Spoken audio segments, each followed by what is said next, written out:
Boa noite a todos. Nós deixamos aqui o microfone fechado durante o evento. Quem tiver perguntas, apontamentos, alguma sugestão de experiência, de vivência que queira partilhar, vai colocando no chat.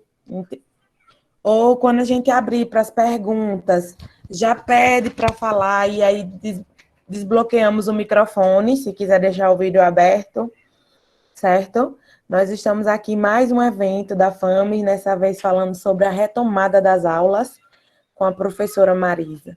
Ela é consultora técnica da CNM e mais uma vez nos dá a honra da presença dela. E antes de passar a palavra, né, eu gostaria de agradecer ao nosso presidente Cristiano Cavalcante, a Jorge Elias, nosso consultor técnico, e a equipe que faz parte da Federação dos Municípios, e a vocês, né, que fazem parte, que estão aí nos municípios e que acreditam no nosso trabalho. Cada um que está aqui está sendo transmitido também pelo Facebook e pelo Instagram, então sejam todos bem-vindos. Eu vi aqui que a prefeita Elizabeth está conosco. Deixa eu ver aqui, lá ela tem um pouquinho de dificuldade com o sinal. E às vezes cai.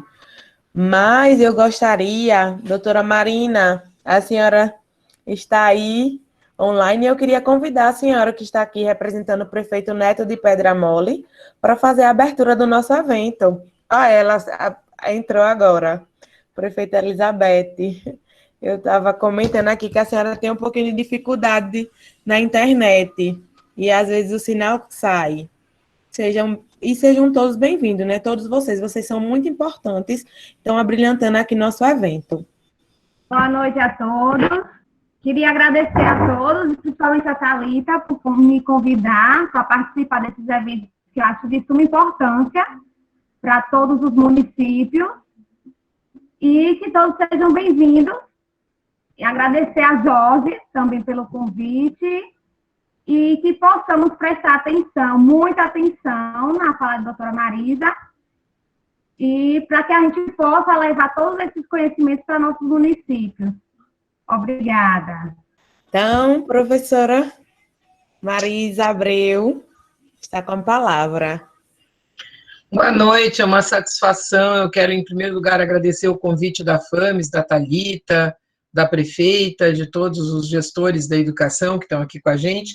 E antes de começar, eu quero me solidarizar com vocês, porque olha que momento difícil ser gestor, né? Ser gestor prefeito, ser gestor da educação, ser gestor da saúde, é tanta novidade, tanta insegurança, a gente não sabe o que fazer, como é que vai acontecer. Em relação à questão da volta às aulas, a gente tem mais orientações gerais que cada um tem que analisar a sua realidade específica e saber como adapta, como aplica, né? As aulas no Brasil foram suspensas em meados de março, cada rede estadual, rede municipal tem uma data diferente de suspensão, e, olha, eu só vi volta alguma coisa no Amazonas até agora, e se define data e se prorroga de novo, está uma situação de muita insegurança, né? Mas a gente tem que pensar o novo e tentar aprender com essa situação e definir o que é possível de fazer. E na questão da educação, a gente tem duas dimensões para pensar.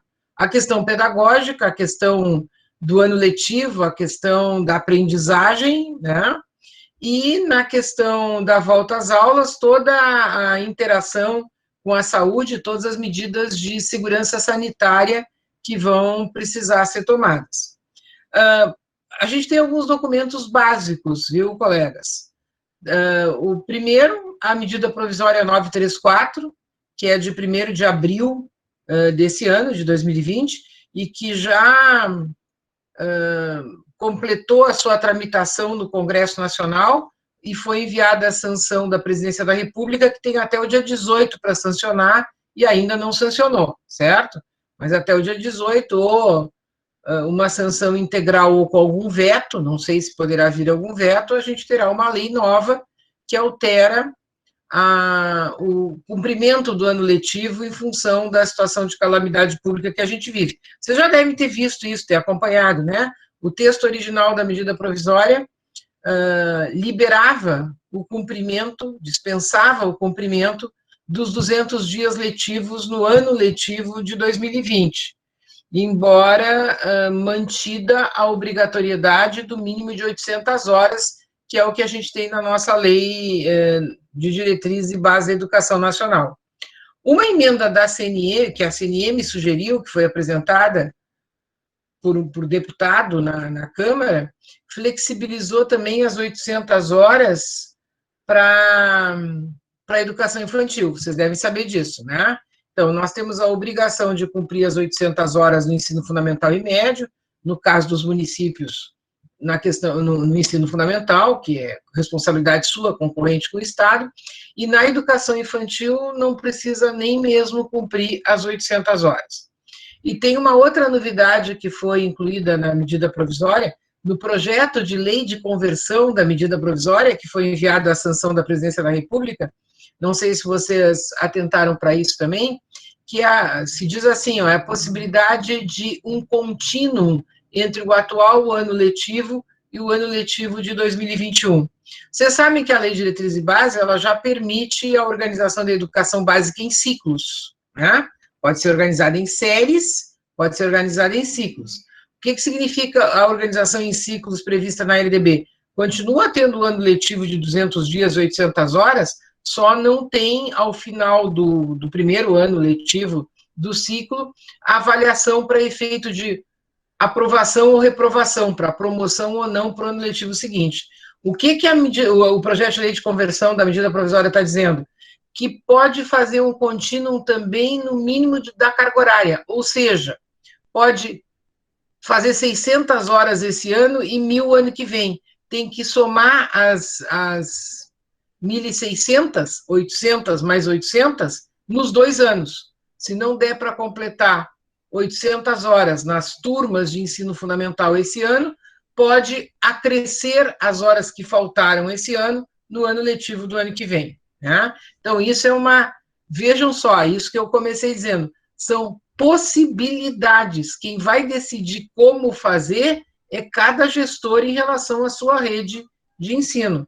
Por isso que é muito complicado. A gente tem orientações gerais, mas não é nada prescritível, é obrigatório fazer, não é obrigatório, porque a realidade local é muito diferente nesse momento, né?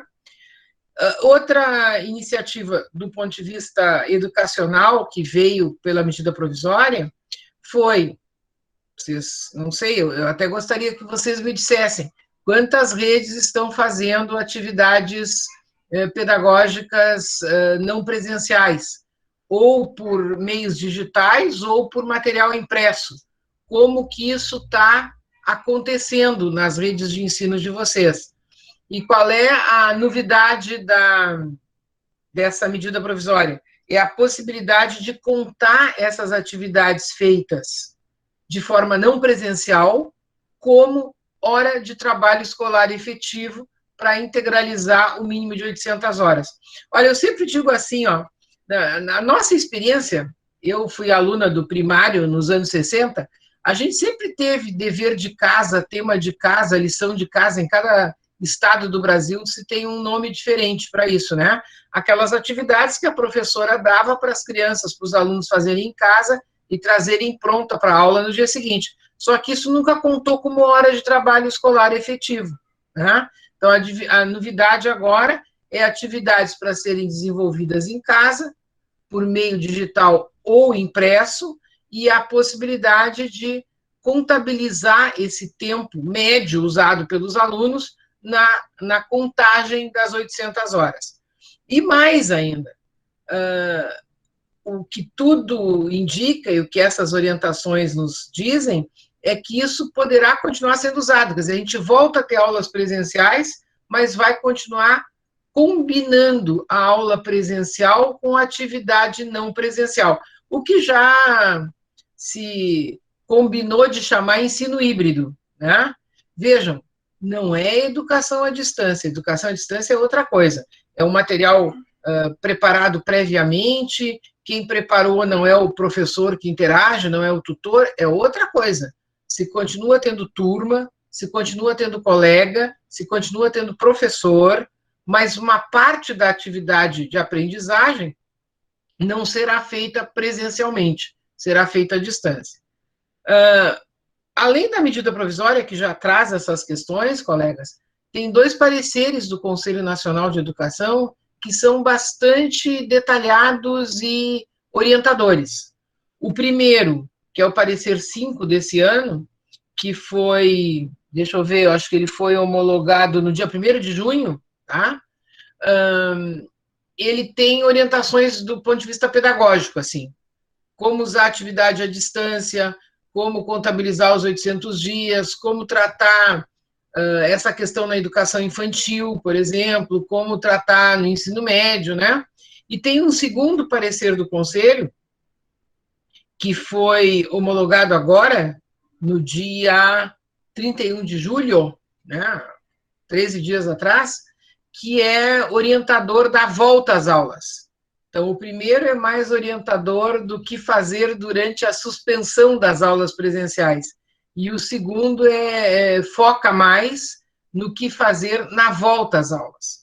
E na volta às aulas, além dessa questão pedagógica, né, de como combinar a atividade presencial com a atividade não presencial, como recuperar o que os alunos perderam, porque qual é o grande problema dessa situação, que vocês estão vendo isso a toda hora na televisão?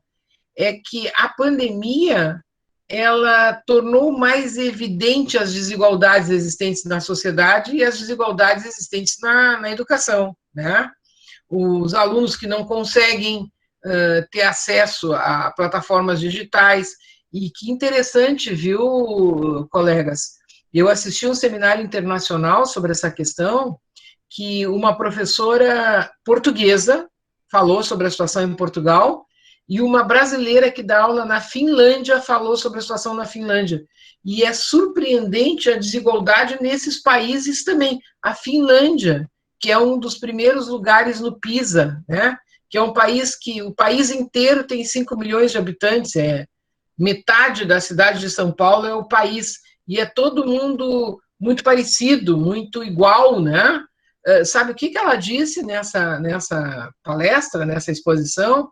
Que na Finlândia, todos os alunos têm, cada um deles, um laptop na escola, mas que um número significativo não tinha em casa, que o governo teve que autorizar que os alunos levassem o seu laptop da escola para casa para poder fazer as atividades não presenciais.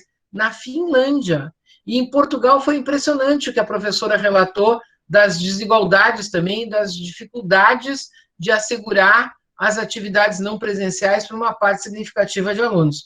Então, a pandemia revelou uma desigualdade que já existia, mas que muitos de nós não percebiam, não olhavam, ou parte da sociedade não olhava, né?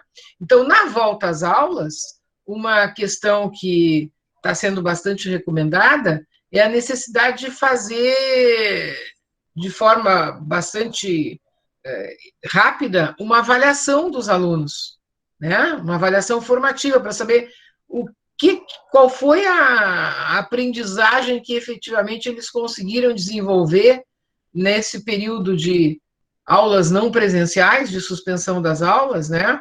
E quais são as desigualdades que se acentuaram no processo de aprendizagem, para saber como que a escola, a rede de ensino, vai poder agir no sentido de tentar minorar, tentar diminuir essas desigualdades que, com certeza, podem e devem ter sido acentuadas, né? Como fazer isso? A questão das orientações sanitárias é que passam a ser muito duras agora, né? Tanto que vocês viram que o Ministério da Saúde já começou a repassar, não sei se vocês já receberam, a partir do dia 4 agora de agosto, começou a repassar um recurso que no total são 450 milhões para os municípios para compra de material de segurança sanitária para as escolas. mas é uma questão importante da gente perceber o seguinte: o Ministério da Saúde faz isso, só que o sistema de saúde funciona de um jeito muito diferente dos sistemas da educação, né?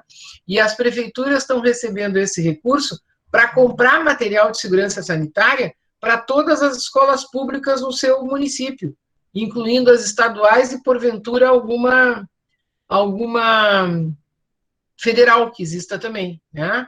Então, é preciso combinar com a rede estadual, é preciso uma interação entre a saúde e a educação, o recurso está vindo pela saúde, né?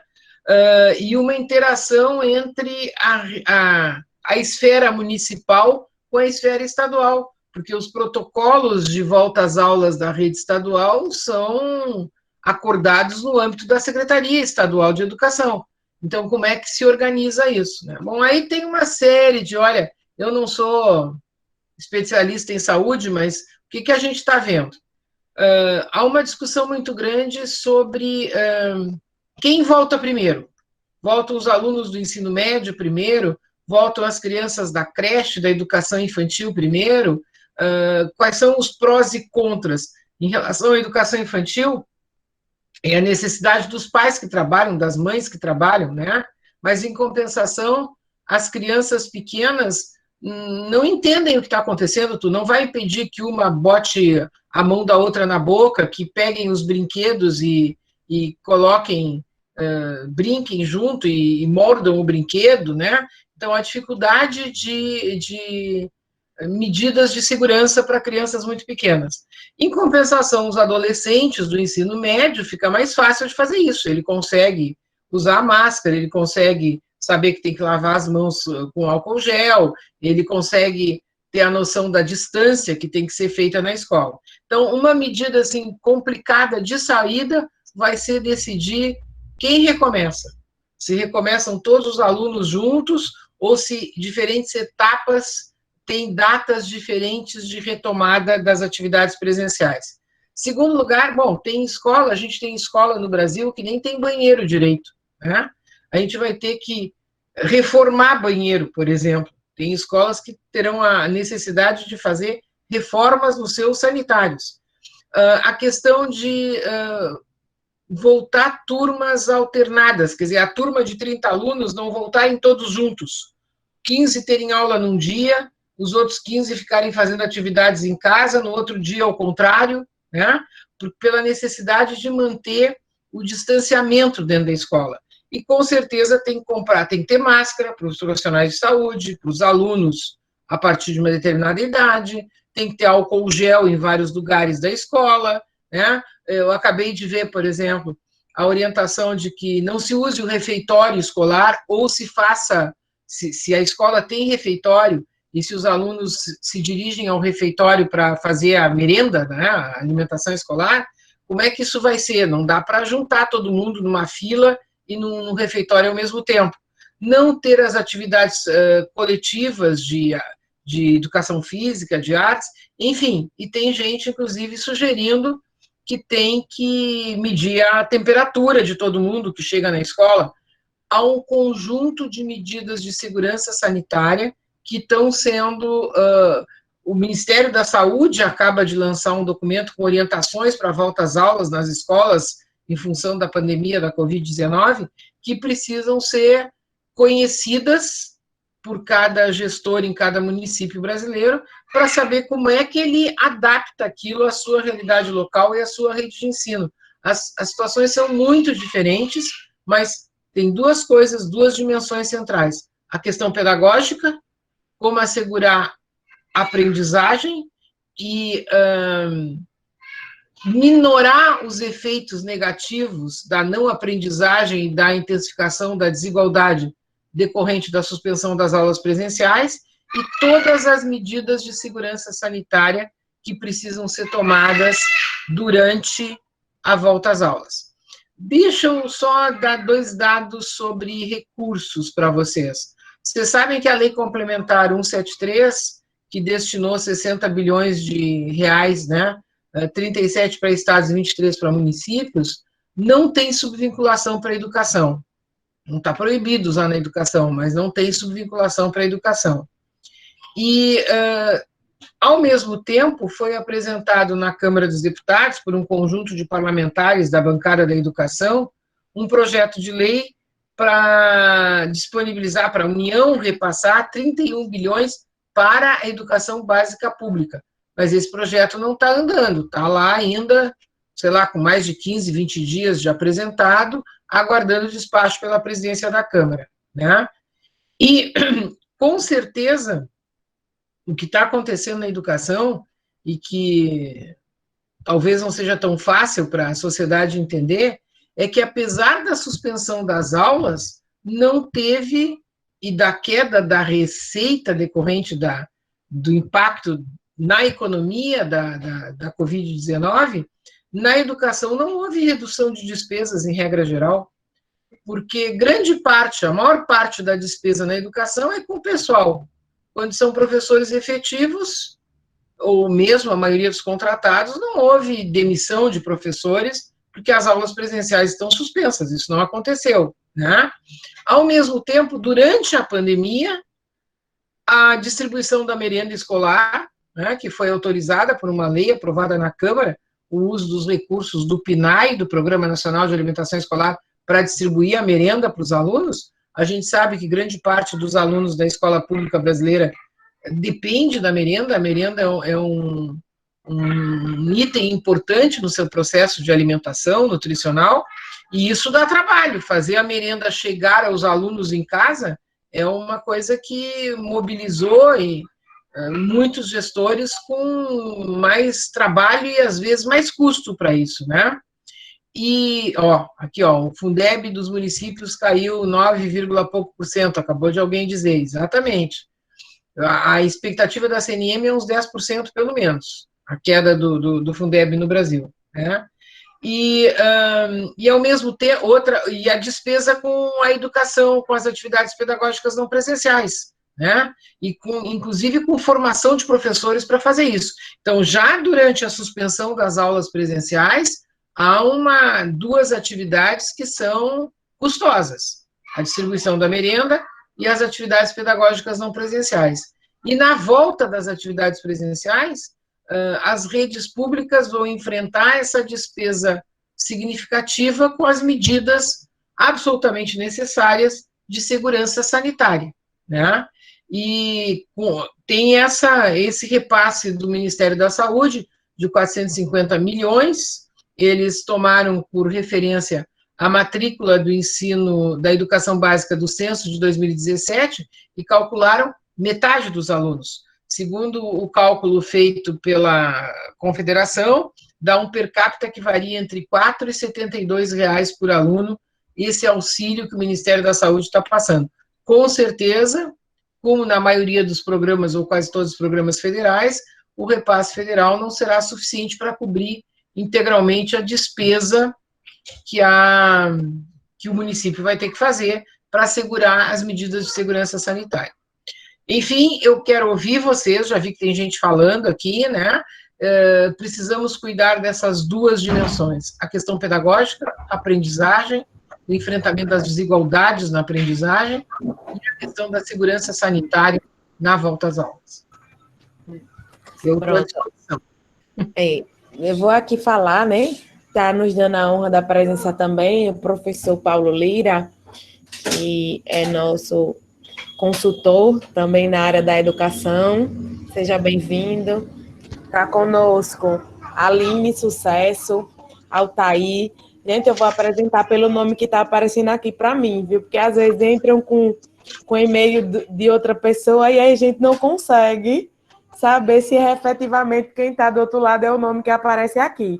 Mas estou vendo aqui Eudes, Josefa Francisca, Elizabeth, sejam todos bem-vindos, certo? E chegou aqui algumas perguntas no chat. Professora Marisa, vou começar aqui. Sim, Edmênia Pereira ela colocou assim: boa noite, senhora Marisa.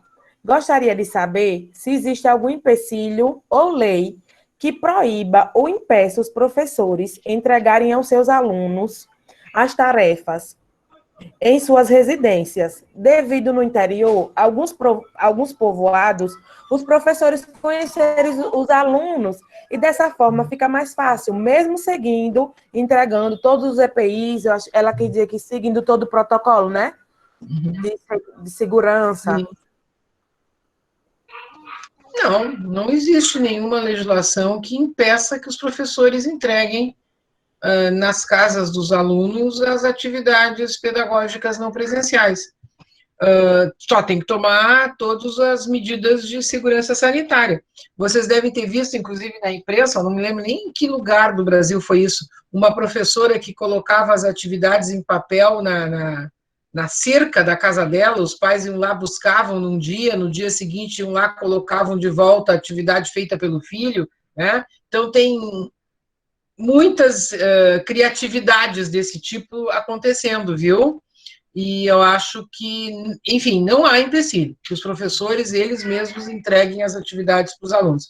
A gente tentou, viu, a CNM, chegamos a defender isso, mas não passou na medida provisória essa do ano letivo, né, no projeto de lei de conversão.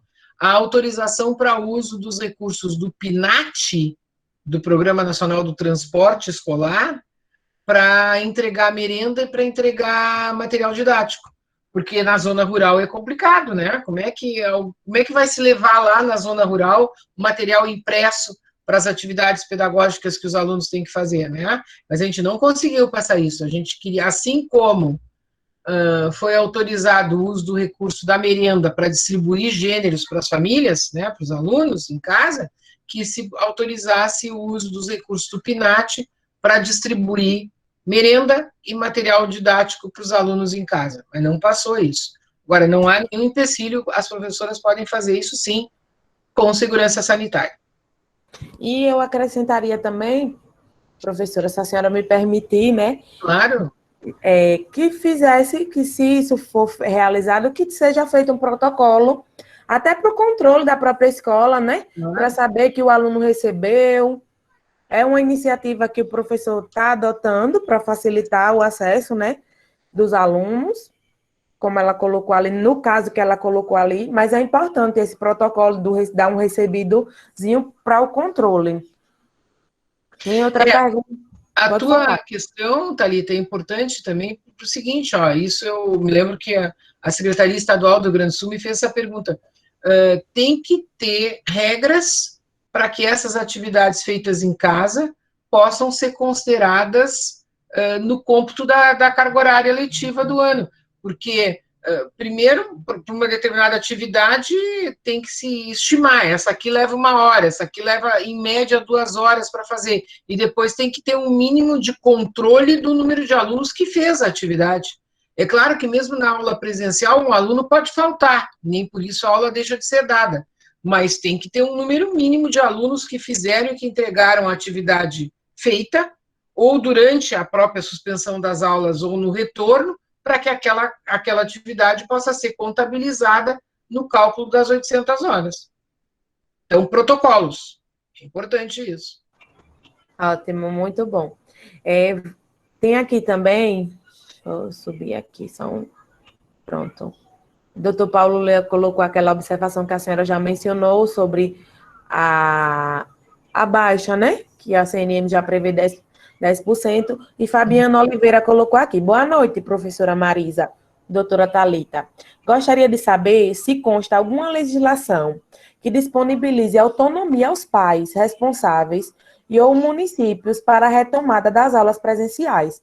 No município de Santa Rosa de Lima, realizamos uma pesquisa acerca do retorno com previsão para setembro. O resultado evidenciou que 86,4% dos responsáveis não apresentam interesse em enviar os estudantes às unidades escolares, mesmo atendendo os protocolos sanitários.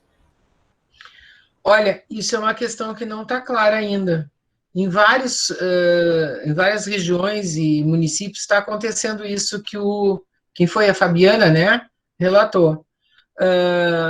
Muitos pais, aliás, há uma contradição, viu? Por exemplo, vocês devem estar vendo a crise nos municípios de grande porte das entidades, das escolas privadas de educação infantil, das creches, né? Porque com as aulas suspensas, os pais, muitas vezes com desempregados ou com queda de renda, não conseguem pagar, tem um número expressivo de creches privadas fechando no país, né? E a opinião dos pais, às vezes, é contraditória. Uns não querem levar em hipótese nenhuma, outros ficam pressionando para que a instituição reabra porque ele precisa trabalhar, né? Não tem uma regra clara para isso ainda.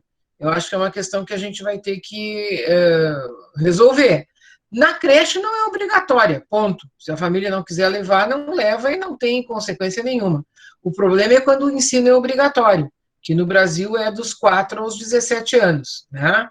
Então, no ensino obrigatório, na regra da normalidade, os pais não têm essa opção de não levar, certo? Mas na pandemia, essa questão ficou muito complicada. Eu acho que a gente não tem como forçar a barra dos pais, né? Mas é uma questão que, do ponto de vista de regulamentação, ainda vai ter que ser tratada. Eu não vi ainda isso tratado em parecer do Conselho Nacional, em portaria do MEC, não tem ainda uma regra para isso. Acredito que já foi satisfez, né, o apontamento dela. E essa pesquisa, vou aqui, é importante até para o município ter esses dados e apresentar, né? E aí uma questão muito séria, viu, tu que é advogada, Thalita, é a relação com os operadores do direito, com o Ministério Público, com o Poder Judiciário, né? Isso precisa ter um entendimento com eles, entendeu? Como é que o Poder Judiciário... Porque, imagina, a Secretaria Municipal aceita que o pai não leve e o Ministério Público interage notificando a Secretaria porque ela está aceitando isso quando o ensino é obrigatório e não pode liberar a frequência, entende? Então, é uma questão que vai implicar a necessidade de um acerto de interpretação com os operadores do direito, especialmente o Ministério Público e o Poder Judiciário diretamente. Verdade. Tem aqui também que a Cristina colocou. Professora, sabemos que são infinitos questionamentos e um deles é como cumprir as 800 horas se porventura houver o rodízio de turmas. Pois é, o problema é que a atividade, mesmo com o retorno às aulas, as atividades não presenciais têm que continuar sendo consideradas como horas de trabalho escolar efetivo, entendeu? Então, mas tu tem uma turma, como eu exemplifiquei, é um exemplo apenas, uma turma de 30 alunos que 15 vão num dia, 15 vão no outro, mas no dia que ele não vai, ele tem atividade para fazer também, que ele tem que trazer feita para a escola no dia seguinte. Então, vai considerar hora de trabalho escolar efetivo integralmente para todo mundo, porque parte presencial e parte à distância. A maneira de cumprir as 800 horas, olha, tem 3 hipóteses. Uma coisa que, uma alternativa que se usa muito no Brasil nos períodos, nas recuperações de greve, vocês devem ter alguma experiência desse tipo, pelo menos na rede estadual, que é utilizar dias que não estavam previstos no calendário escolar. Por exemplo, nós já passamos, mas sábados, feriados, entrar mais adentro do mês de dezembro, usar uma parte do mês de janeiro, quer dizer, usar dias para horas, para trabalho escolar, para dia de aula, que não estavam previstos no calendário original. É uma alternativa. Outra alternativa é aumentar a carga horária diária. Tudo isso depende de espaço físico, de acertar recursos humanos, né? Se as turmas têm 4 horas de aula, pode passar a ter 5, a ter mais 1 hora de aula por dia para aumentar, para conseguir integralizar as 800 horas. E a outra é considerar os trabalhos feitos, as atividades pedagógicas não presenciais, concomitantes com as aulas presenciais, na contagem do mínimo de horas aulas letivas que a legislação exige. Agora, é muito difícil, viu, uma regra única, porque depende da rede, do tamanho das escolas, do tamanho das turmas, de como fazer isso. Por exemplo, o município do Rio Grande do Sul me ligou e perguntou assim: posso juntar 2 turmas de 4ª série? Eu disse: que turmas são? É uma turma que funciona de manhã com 10 alunos e outra que funciona de tarde com 12 alunos. Eu disse: não só pode, como deve, né? E pode fazer isso daqui para frente, transformar em ensino integral, porque são 2 turmas parciais, uma com 10 alunos e uma com 12 alunos numa 4ª série. Pode ser uma turma só de 22 e ser tempo integral, jornada integral. Então, é que é muito diferente. Os municípios no Brasil, gente, nós temos 5.570 municípios, tem 3 municípios com menos de 1.000 habitantes, um em São Paulo, inclusive, o município de Borá, até São Paulo, que tem 12 milhões. Quer dizer, a realidade dos municípios é muito diferente. E nas regiões brasileiras é muito diferente. Então, é impossível uma regra única.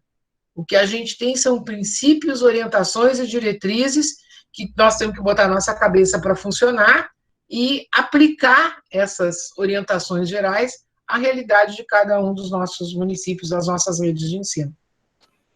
Verdade. E até dentro do município, né, professora? Porque e até dentro do próprio município existem essas diferenças, porque tem município que é mais próximo da sede, aí tem município que é mais afastado, que o sinal de internet já não pega, que a dificuldade de acesso, então são realidades.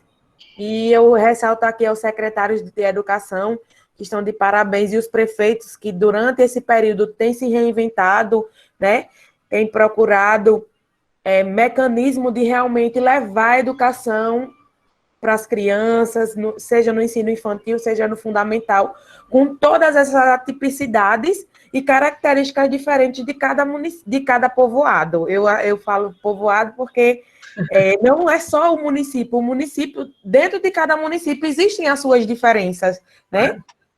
Tamanho das escolas, né? O tamanho das escolas, o que é uma escola rural de uma turma multisseriada, comparada com uma escola da sede urbana do município de tamanho médio, a realidade os prédios das escolas são diferentes, uma tem banheiro, a outra não tem. Olha, não é fácil a gestão da educação, não é fácil. Minha solidariedade a todos vocês. E vou aproveitar aqui e apresentar também a prefeita Elaine, que está conosco, sempre presente nos nossos eventos, né? Está também Keila Cristina, Luiz Carlos, Marcos Reis, tem outras pessoas que também estão nos acompanhando pelo Instagram, pelo YouTube. E, gente, quem quiser falar, além de colocar no chat, dá um sinalzinho, que eu abro aqui o microfone, para que vocês possam também interagir. Eu acredito que está dinâmico, né? Porque a professora Marisa, além do conhecimento, tem essa flexibilidade de parar um pouco o raciocínio para responder as perguntas, os questionamentos, e depois retornar para aquilo que ela estava falando no início, né? E, professora, já tem outros comentários, outras perguntas aqui, e a senhora quer responder ou quer continuar aqui? Não, eu quero ouvir os comentários e conversar com vocês. Sandra Santos, boa noite, Marisa. Com relação aos recursos tecnológicos e acesso à internet, muitos professores alegam que o aparelho celular e o uso de dados são de uso particular deles. O município deve somente fazer uso de meios convencionais? Meu Deus, cada um tem que ver como faz. Várias redes de ensino disponibilizaram, principalmente as maiores, estaduais, fizeram acertos, convênios, parcerias com redes de televisão para colocar na televisão. Há uma intenção, tem inclusive um projeto de lei tramitando no Congresso também, a necessidade de disponibilizar para os professores os aparelhos, né, para que eles possam usar. Eu acho que não tem como forçar os professores, mas eu acho que tem que conversar com eles. Houve também a questão de ter acesso a dados sem ter que pagar. Vários gestores fizeram acertos com fornecedores de plataformas digitais, de dados, para que isso pudesse ser disponibilizado sem custo para os alunos e para os professores. Eu acho que isso é que tem que ser feito. Agora, usar o celular dele não é o problema é ele ter que gastar com o celular dele para fazer as atividades que são do sistema de ensino, da rede de ensino. Eu vi aqui que Keila, ela tinha colocado sobre a questão da carga horária, e ao final tinha uma questão que é como cumprir ou adiar o contato com algumas disciplinas que exigem um contato maior entre os alunos em sua metodologia. Repete, porque eu estava lendo uma outra aqui sobre o sindicato. Desculpa. Tá. É porque ela tinha colocado sobre a questão da carga horária, né? Como cumprir, sim. A senhora respondeu que teriam 3 pilares, 3 possibilidades de estar cumprindo. E aí, no final, ela colocou como cumprir ou adiar o contato com algumas disciplinas que exigem um contato maior entre os alunos em sua metodologia. Ah, pois é.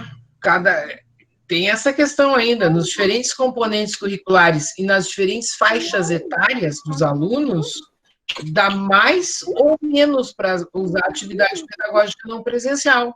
Não é tão trivial conseguir fazer isso em todos os componentes curriculares, com todas as faixas etárias dos alunos, né? Por exemplo, é muito mais fácil fazer isso nos maiores, no ensino médio, quem sabe nos anos finais do ensino fundamental, mas como fazer isso na educação infantil? A questão central da educação infantil é a interação das crianças entre si e dos adultos, do professor, dos auxiliares, das educadoras com as crianças. Fica muito complicado. E uma questão muito séria nisso também é o papel da família, né? A necessidade de que os pais consigam orientar os filhos, consigam apoiar os filhos no uso das aulas, do material das aulas presenciais. Não é fácil. Eu já vi, inclusive, não sei se vocês viram também, uma foto de um menino que estava com papel em cima da perna, porque ele não tinha na mesa, na casa que ele morava, uma mesa que ele pudesse usar para fazer a atividade dele, atividade escolar, num papel, né? Então, o tipo de realidade que a gente tem é muito complicado. Tem algumas situações onde ficou realmente difícil desenvolver atividade pedagógica não presencial, a não ser em papel e com determinadas idades das crianças, é quase impossível fazer. Na educação infantil e nos anos iniciais da alfabetização é muito complicado. A gente vai fazer o máximo que a gente consegue, depois a gente vai ter que recuperar na volta às aulas presenciais. Professora Marisa, pegando essa fala da senhora, a professora Sandra de Andrade, ela complementou que a pergunta dela era: o município deve somente fazer uso de meios convencionais? Aí ela seguiu: mas também esbarramos no papel, por ser veículo transmissor.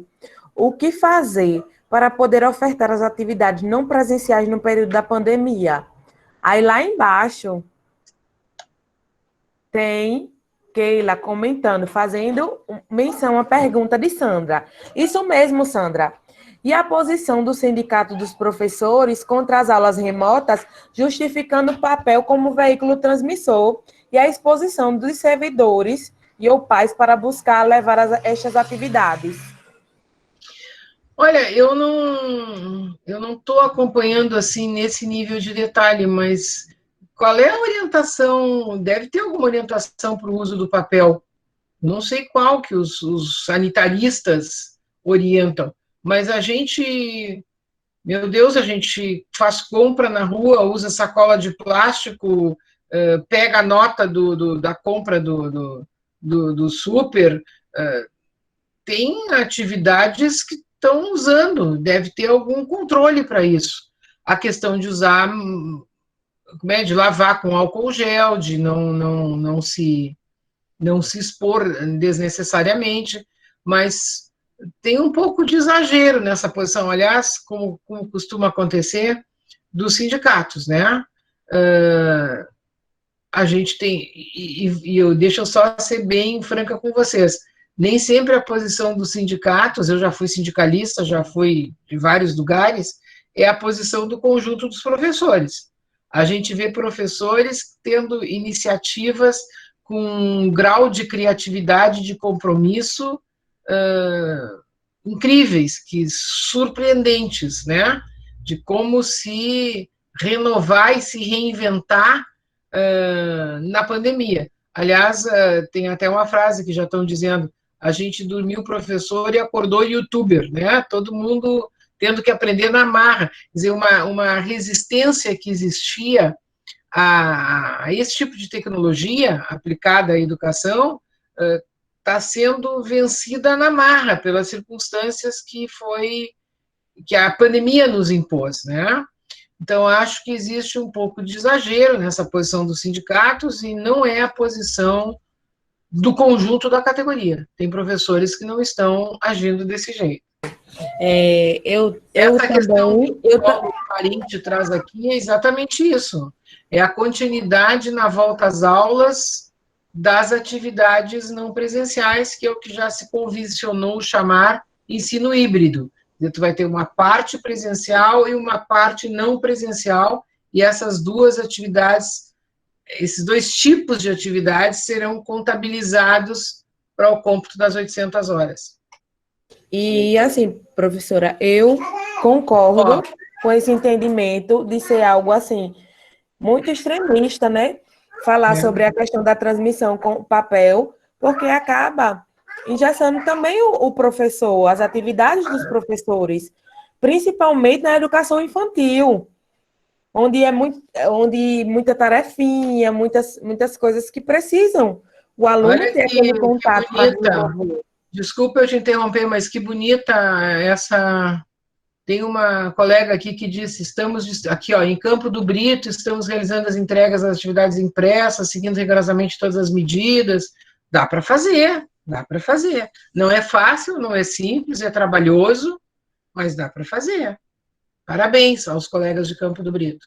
Outro comentário aqui de Fabiana. Como proceder com professores que não aderiram à proposta de ensino não presencial, mesmo o município possuindo normativa aprovada junto ao Conselho Municipal? Mas eu acho que o professor não está cumprindo com a sua função. Na verdade, olha, a gente tem um posto de trabalho no serviço público, certo? Seja um cargo efetivo provido por concurso ou um contrato temporário. A gente é admitido para desempenhar determinadas funções, no caso, a função da docência. Se, em princípio, ela era presencial, mas na situação da pandemia se tornou necessária uma outra forma de exercer a docência. O próprio Conselho Municipal, que é o que ela disse, não é? Regulamentou isso. Então, o professor não pode se negar a fazer isso, é a mesma coisa que ele se negar a dar aula normal durante a realidade normal. É um servidor dizer: não faço aquilo para o que eu fui contratado, admitido para fazer. Não pode. Ele pode exigir medidas de segurança sanitárias, e assim eu não faço, me dá mais álcool gel, tem que ter a sacola de plástico lá, mas ele dizer não vou fazer, complicado. Muito complicado.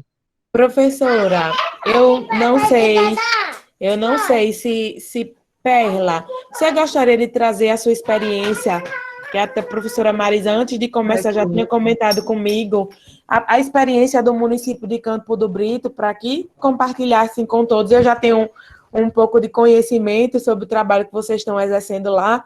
Também sei do município de Capela, que tem feito um trabalho, porque eu acompanho nas redes sociais, né? O município de Malhador. A maioria dos nossos municípios tem feito um brilhante trabalho dentro das dificuldades vivenciadas, né? Eu posso enaltecer isso e parabenizar, porque não é fácil. Eu vi aqui o comentário do professor Paulo Lira, que é nessa linha que a senhora falou.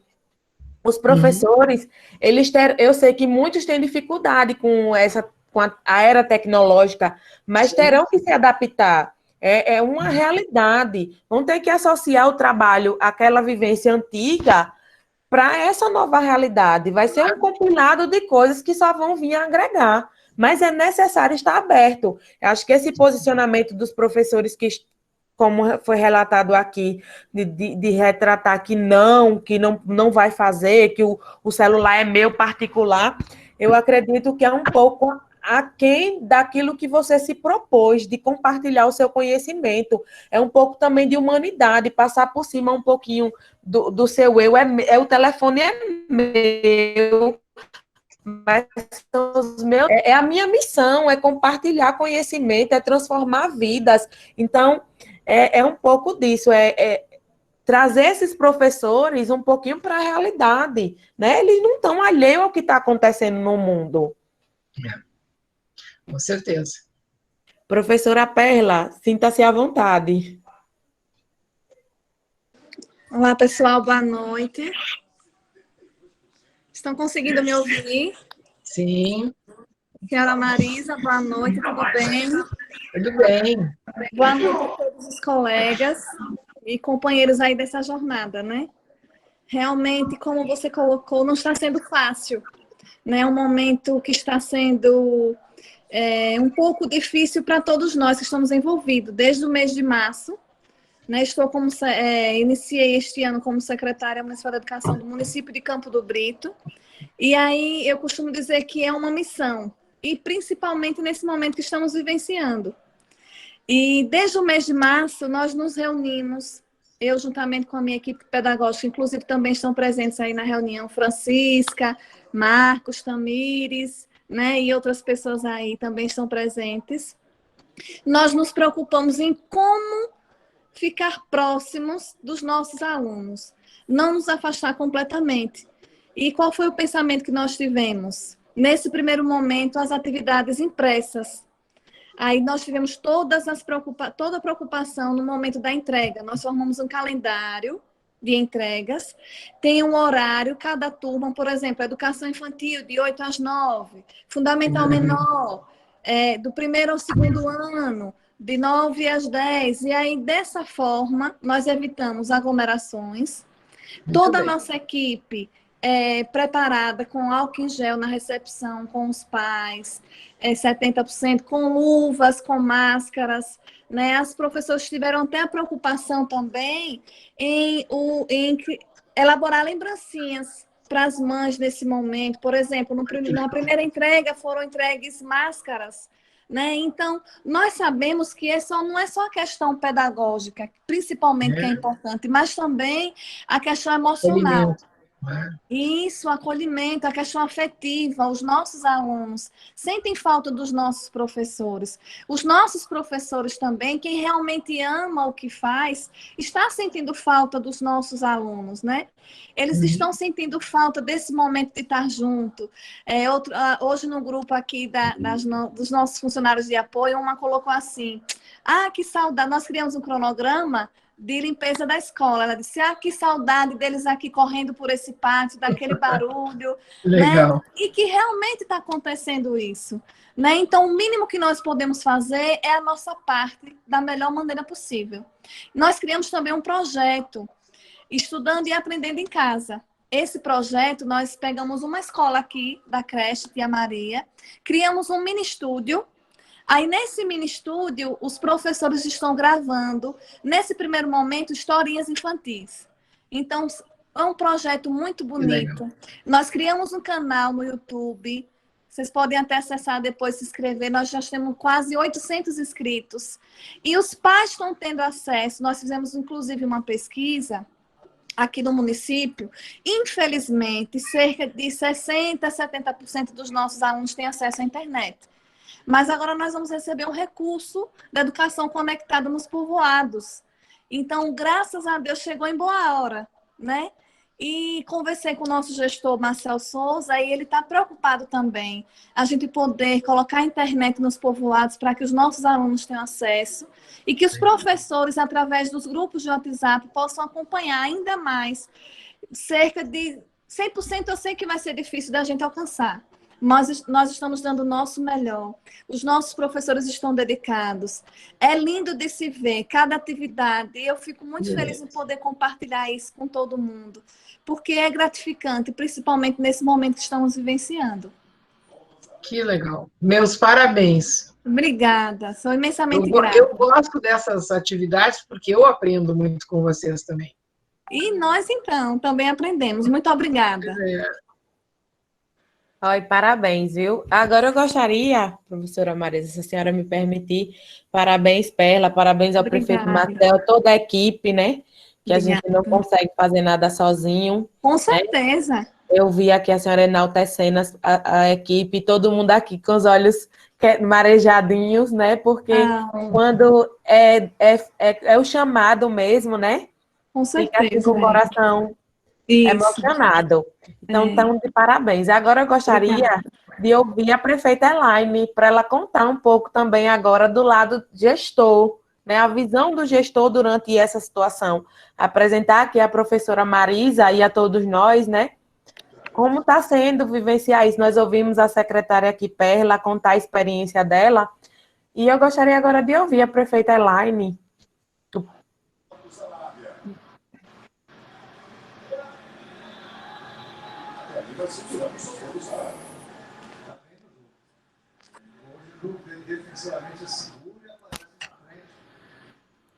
Prefeita Elaine, o áudio está fechado. Boa, Abre. boa noite. Thalita, você aí quietinha, eu aqui escondidinha, só ouvindo, aprendendo aqui. E aí eu quero parabenizar todos vocês que estão aqui participando. A professora Marisa, eu amei quando a senhora disse que não são todos os professores que seguem a linha do sindicato, né? Então eu acredito mesmo nisso. A gente é uma luta muito, é uma quebra de braço, na verdade, entendeu? A educação, ela conseguiu avançar bastante, mas que bom, graças a Deus, nada contra os sindicatos, mas a gente sabe que a força sindical, ela luta pelos direitos, desculpe, né, da classe. Nada mais justo do que o papel deles mesmo.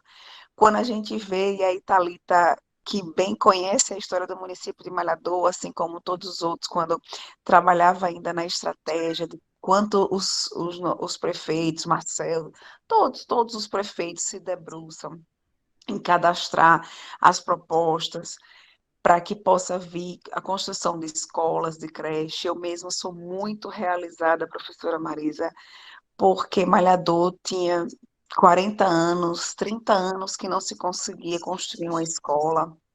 Então, nós temos duas escolas padrão FNDE, uma creche escola que encanta quando o professor entra na escola que diz que saudade eu tenho dos meus alunos estarem aqui brincando. A merendeira que se emociona por estar na sua casa. Eu mesma tenho um exemplo de uma merendeira que quando voltou agora para a escola para poder ajudar na limpeza e tudo, por estar encontrando os pais dos alunos na creche, ela voltou para casa tão emocionada que teve um AVC. Lógico que não foi a emoção, como assim, não foi por conta de que ela tinha problemas, tá, não sei o quê, mas eu digo quantas as pessoas se doam, né? E aí a gente vê o tamanho da valorização, e agora, no momento desse, eu até conversei de forma assim muito incisiva com nossa secretária de Educação, que porque o professor não pode levar a tarefa do aluno, se a gente também, como Campo do Brito, Perla, né, falou de manter todos a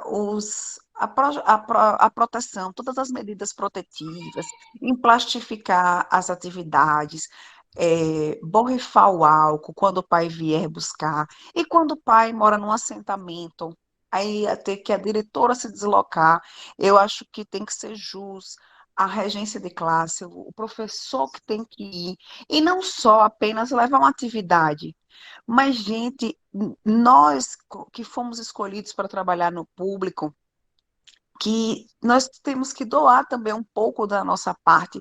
Onde fica a nossa contribuição social? Em saber como é que está essa criança, em saber se o pai tem condições de ensinar um filho, de acompanhar, entendeu? Então, assim, eu fico muito triste quando eu vejo um sindicato dizer que o professor não tem o direito, como assim, não tem a responsabilidade. É uma responsabilização conjunta. de todos nós, gestores, seja o prefeito, as secretárias, os professores, a gente está vivendo uma situação que ela passa do âmbito de uma doença física.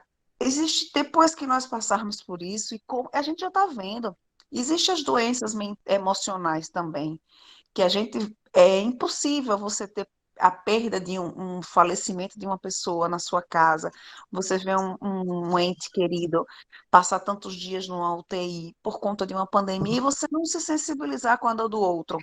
Então, acho que é muito egoísmo você dizer que não vai até a casa de um aluno para não pegar um vírus, quando a gente sabe que várias profissionais, várias pessoas pegam que nem foram em contato com o aluno. Então, assim, eu sou muito. Meu pensamento é esse, entendeu? Posso estar pensando errado, assim, mas eu acho que além de tudo, além da gente lutar pelo o ensino, o aprendizado já vai ter um déficit, isso é fato. Eu tenho sobrinhas dentro de casa, com sobrinhos dentro de casa, que você não prende a atenção do aluno, o quanto você quer, o quanto você desejaria, porque assim a rede social, ela, do mesmo jeito que ela aproxima, ela afasta muito.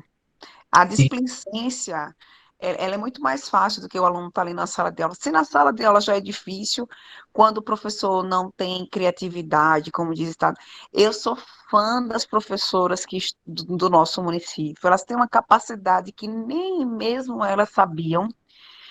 Aí diz assim, mas a gente está trabalhando o dobro, mas o resultado está aí.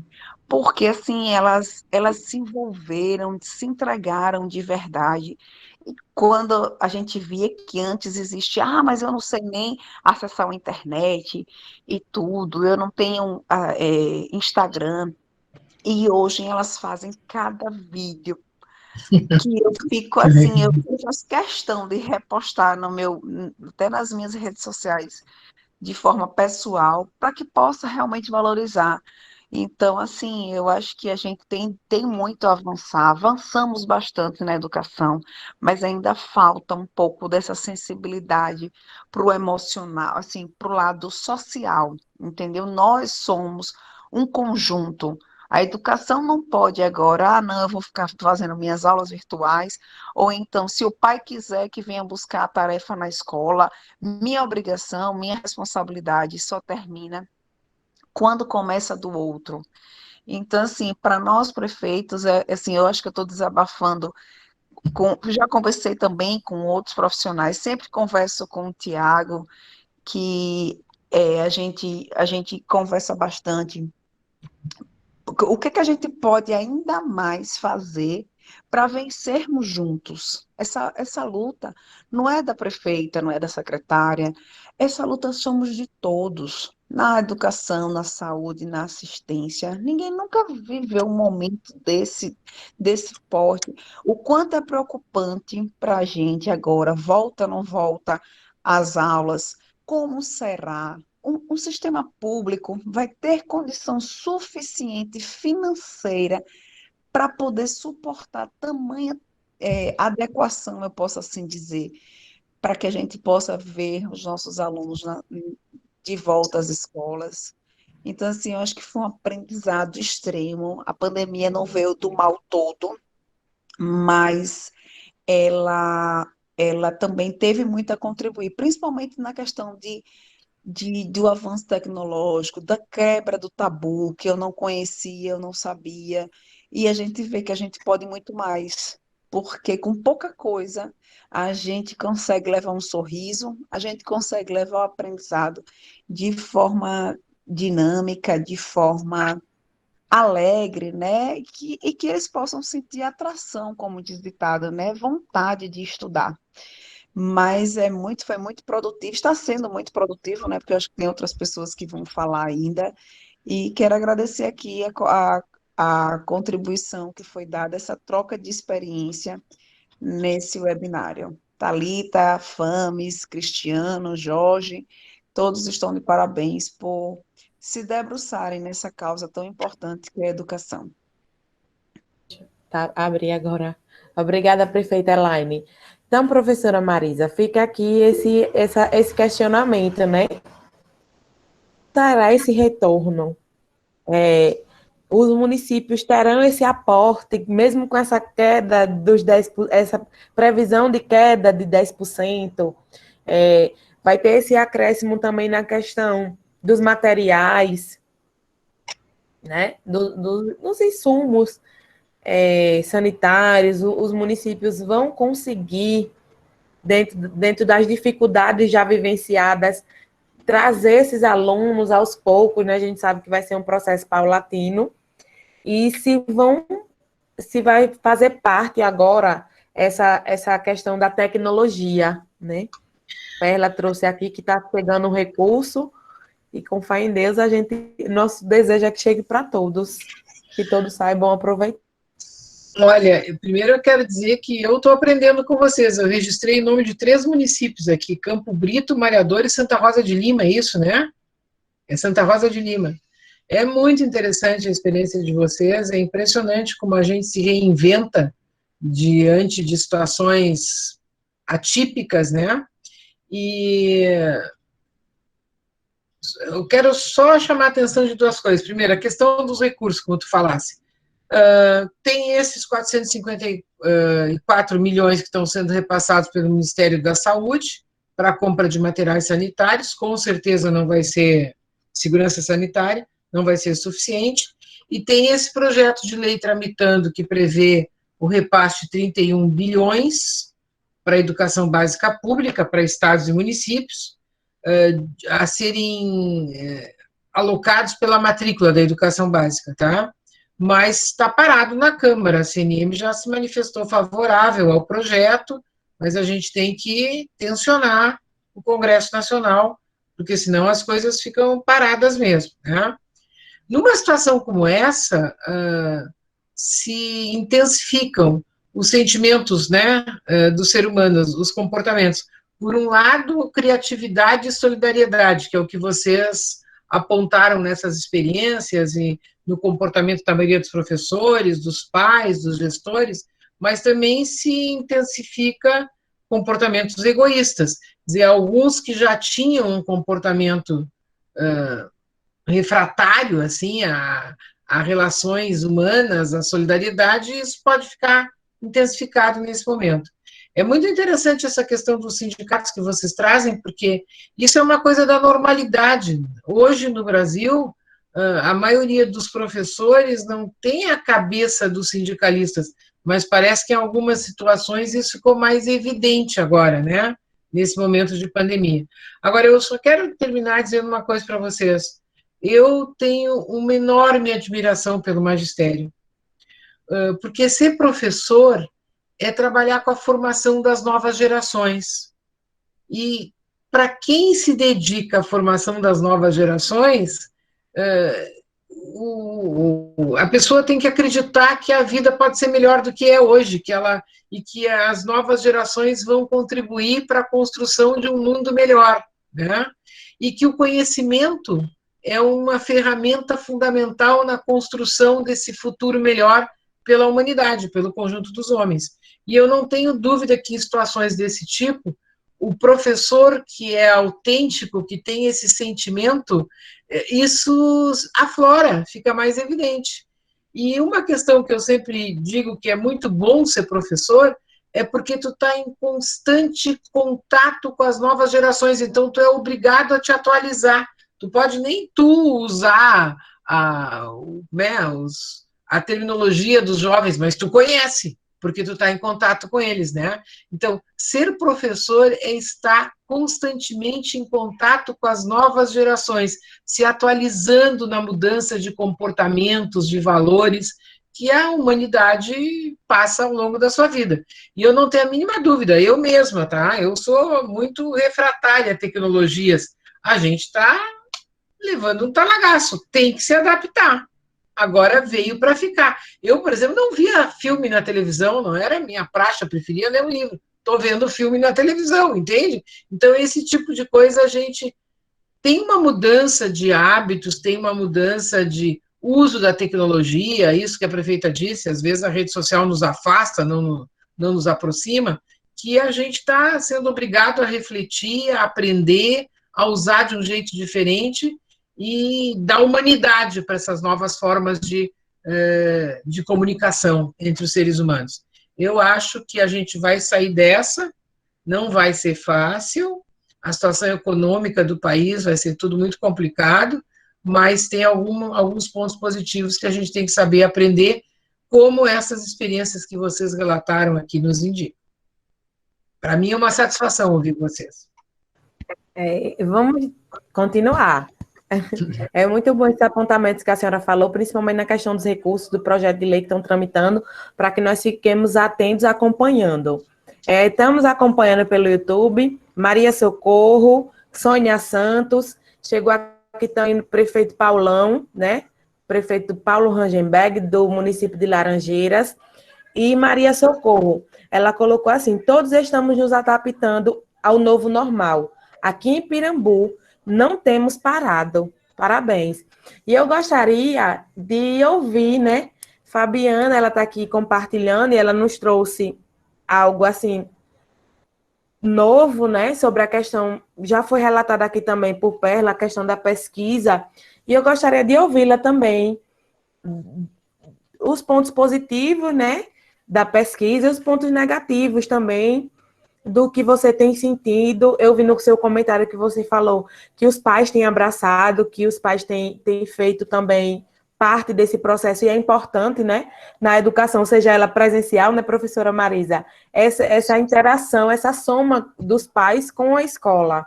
Então, professora Fabiana... É outro ganho da pandemia. Isso é outro ganho da pandemia, uma aproximação maior das famílias com as escolas.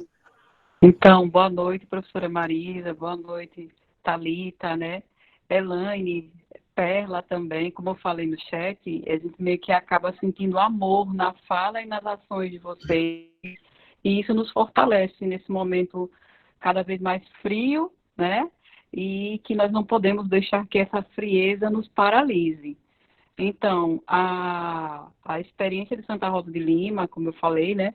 Nós temos uma proposta que ela seguiu no processo de autonomia docente, principalmente do perfil de estudantes, para atender essa condição. Então, a gente não limitou, vai ser virtual, vai ser, não. A gente está trabalhando de modo que venha atingir o maior quantitativo de estudantes. Então, dentro de uma única sala de aula, o professor pode trabalhar os mecanismos tanto de atividades impressas, como também no processo virtual. E essa experiência, o que trouxe para nós lá em Santa Rosa de Lima? Foi um fortalecimento de vínculo com as famílias. Nós percebemos isso claramente, né? Tem 15 dias que essa pesquisa foi lançada no município para os pais e os responsáveis. Nós tivemos uma adesão muito grande, né, de participantes, e dentro desses questionamentos, nós perguntávamos tanto o retorno, né, dessas crianças em setembro, que eu já falei o percentual de adesão, como também uma avaliação da nossa proposta de ensino não presencial. Ao final do formulário, nós pedíamos sugestões de melhoria, né, caso eles tivessem. E é lindo demais ver a pesquisa, porque surgiram sugestões no sentido de que os professores poderiam fazer vídeos, aulas, não seria uma videoaula, seria momentos de interação para retirar dúvidas, de pequenos vídeos de 5 minutos, para colocar nos grupos das turmas, que poderia se fazer uma atividade envolvendo mais a comunidade escolar, mesmo distante, porque a sensação é de que cada um está na sua ilha, fechado, e que eu acho que a educação tem sido a ponte, na verdade, né? Então, a gente começou a pensar em projetos, né? E isso foi lançando projetos utilizando as redes sociais da Secretaria, e tem sido muito bacana, porque tem um envolvimento, né, na semana do período junino aqui, que para nós, professora, no Nordeste é muito forte, né? Nós fizemos algumas atividades, as professoras fizeram atividades e que envolvia esse desenvolvimento da cultura, né, trabalhar as questões culturais do Nordeste para os nossos alunos. E nós tivemos pais, mães, familiares que montaram assim estúdios, né, na condição deles, eram verdadeiros arraiais dentro de casa, e essas crianças assistindo aula, os pais também participando da aula, vestida a caráter. Então, assim, há uma interação muito grande da família nesse processo. E nós entendemos, quando nós lançamos a proposta de ensino não presencial no município, a orientação junto aos professores foi que projetássemos atividades, que essas atividades não tivessem a evidência tão somente de conteúdo, mas de habilidades e competências que pudessem ser desenvolvidas tanto no nosso estudante como também nas famílias. O que eu percebo hoje no município de Santa Rosa de Lima é um fortalecimento do vínculo escola, família, família e aluno. Então, isso para nós tem sido assim, muito, muito, muito bom. O questionamento que eu fiz em relação à adesão, né, dos demais profissionais, graças a Deus, é mínima a ausência desses professores, que também foi uma questão relatada no questionário que a gente disponibilizou. Então, assim, os pais colocaram lá, olha, eu estou feliz, os professores tais estão desenvolvendo, as atividades são excelentes, mas tais professores não estão fazendo e eu estou sentindo falta. Então, assim, é um processo, né? E nós tivemos uma reunião com esses professores que não aderiram à proposta e eu apresentei o resultado desse formulário, né? Desse questionário, para que eles fossem aí analisando, né? Quais são as marcas, né? Em que posição eles estão nessa batalha, né? Se estão conosco nas trincheiras ou eles estão realmente de braços cruzados, vendo fogo cruzado passar de um lado para o outro, fazendo de conta que nada está acontecendo. Diante dessa reunião, desse momento, nós tivemos o retorno, né, de alguns professores que tinham parado o processo e até de novos professores que aderiram. Então, hoje eu tenho um quantitativo mínimo, né, mas ainda assim, com muita conversa, com muita orientação, a gente tem conversado para que se alcance aí 100% da equipe docente do município de Santa Rosa de Lima. Até então, eu vejo muito mais retorno positivo do que negativo. Então, assim, eu agradeço demais a oportunidade de compartilhar com vocês. Muito obrigada, Thalita e a professora Marisa. Parabéns, parabéns. Oi, muito obrigada, Fabiana. Nós já vou acelerar aqui, porque nós já estamos caminhando para o final, né? Eu sei que é muito bom, as horas passam muito rápido. E eu só gostaria de ouvir, professora Marisa, Joseane, ela é do município de Capela, e ela vem realizando um trabalho também nessa mesma linha dos outros municípios que já falaram aqui, só que com algumas peculiaridades. Ela tem feito algumas situações que ela já compartilhou comigo, e vou aqui já adiantar, vai ser a última fala que eu vou abrir aqui, para que a professora Marisa ela faça o apanhado final e que a gente encerre nosso evento, tá bom? Mas nós teremos outras oportunidades. Então, aqui no município de Capela, a gente tem realizado um trabalho muito forte de parceria. A gente não tem problema algum com o sindicato dos professores e nem dos outros servidores. A gente tem uma força-tarefa de união. O que eu digo aqui é que crise se vence com muito trabalho e muita união. Então, o que foi que a gente fez? Nós temos 27 unidades de ensinos, e cada uma unidade com algo específico. Alguns muito longe, e a gente foi estudando passo a passo. A gente foi sentando, fazendo reuniões via online, ou sentando com os gestores e alguns pais. Então, o primeiro passo foi a união. Segundo passo foi trabalhar o psicológico dos nossos professores. Nós temos um núcleo com alguns psicólogos e psicopedagogos, e em um momento desse, nossa ferramenta de trabalho é o professor. Então, a gente começou primeiro a trabalhar o professor. E, de uma forma democrática, a gente teve uma adesão basicamente de 100%. Cada um dentro das suas habilidades, eles continuam tendo contato com os pais e as famílias. Então, primeiro foi a gente ter a empatia, o acalento do professor, dentro das unidades de ensino, que passa a ser também dentro de algumas comunidades rurais. E essa semana a gente estudou muito, não é, Thalita? Vem acompanhado muitas coisas através dos webinários para fazer tudo de uma forma legal. Tem também sentado com o Conselho Municipal de Educação, aqui do nosso município, e hoje a gente tem uma resolução própria. Então, nós seguimos nossa resolução, a gente vai unificar, né, 2020 e 2021, nós já estamos realizando algumas atividades e acredito que o nosso diferencial tem sido essa união, né?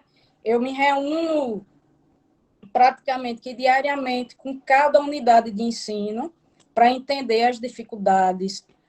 A gente sabe que as aulas remotas, principalmente videoaulas, elas não chegam a todas as escolas. Então, dentro de cada possibilidade, dentro de cada realidade, a gente está, primeiro, próximo ao professor, entendendo e ajudando para que ele possa vencer essas dificuldades e também próximo aos alunos e aos pais. Então, tem sido, que eu digo, né? Não, é um momento ruim, mas é um momento de muita empatia. A gente tem se unido. Aqui eu tenho um lema que eu digo que educação transforma vidas, e a gente continua. A educação tem transformado vidas e preservado vidas, inclusive a nossa preocupação com os nossos servidores.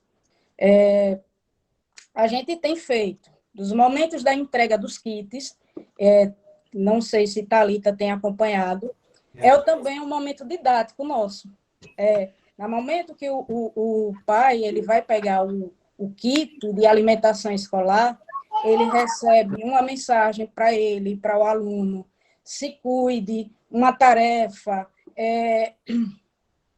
brinquedos, kits escolares.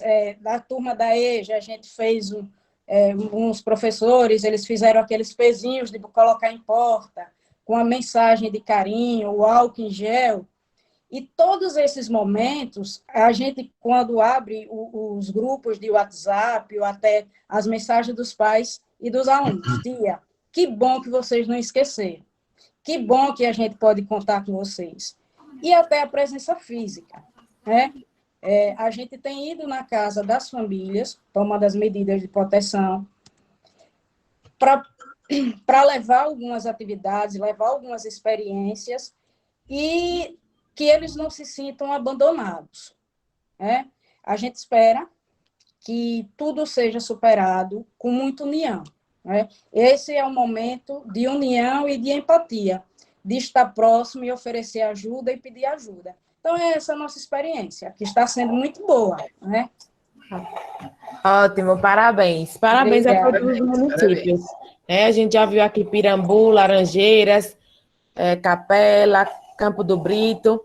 Agora vamos encerrar nosso evento, né? Agradecer a todos vocês que estiveram conosco, e principalmente a professora Marisa. Vi aqui os comentários de agradecimento à FAMES, ao nosso presidente Cristiano Cavalcante, né? Agradecer a presença dos prefeitos que estiveram aqui conosco. E, professora Marisa, pedir agora aqui, fazer uma pergunta, né? Acho que todo mundo ficou assim, querendo saber se existe algum normativo, alguma determinação. Eu vi que tem uma orientação para o retorno, mas existe alguma determinação para o retorno dessas aulas presenciais? E encerro aqui a minha fala, e a senhora já pode ir para as considerações finais. Não. Inclusive, há uma tensão muito grande sobre essas datas, né? A gente vê toda hora na imprensa, determinada rede falou numa determinada data e depois teve que recuar, e são datas diferentes no Brasil, né? Cada região brasileira, cada rede estadual, cada município está com uma previsão diferente de volta às aulas. Não tem uma determinação única para o país todo de como e quando voltar. Há ainda uma insegurança muito grande em relação a isso, mas já tem algumas redes com datas de volta, 31 de agosto, 8 de setembro, já tem algumas datas assim, vamos ver se elas vão ser cumpridas ou ainda novamente adiadas, e eu acho que vocês estão dando um exemplo ótimo de como é que se fazem as coisas. Tu tem orientações e diretrizes gerais que a gente tem que ter a capacidade de adaptá-las e aplicá-las na realidade local, que é totalmente diferente nas regiões brasileiras e nos estados brasileiros. E dentro do estado, entre os seus municípios, e às vezes dentro do município, como tu levantaste antes. Olha, eu queria dizer para vocês que eu aprendi muito, registrei o nome desses municípios com essas experiências aqui.